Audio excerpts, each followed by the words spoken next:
Right now, there are tools that they can use already that are free or they cost less to secure their information systems. Majority of MSMEs in the Philippines are mom and pop shops. Again, mom and pop, meaning one or two person operations. And some of them, they handle data. Like I mentioned to you, the mom and pop shop with over 1 million database, right? That they're managing, and then they're in the content business. So they have that. How do you secure that? I mean, they should know. I mean, basic cyber hygiene, as I said, begins at home. The same with MSMEs. Basic cyber hygiene begins at, with your business, especially if you're less than five people.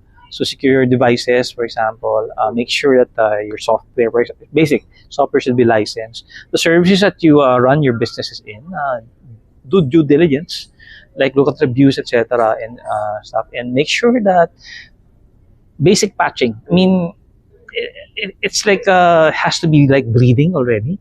That every time there's a patch, that an announced patch, you click it. Then make sure that your systems are updated, like from the basic operating system to the cloud services that you use, for example. And attend forums like this. I mean, so I thank you, Business World, for opening the eyes of your attention, your conferences, and be part of a community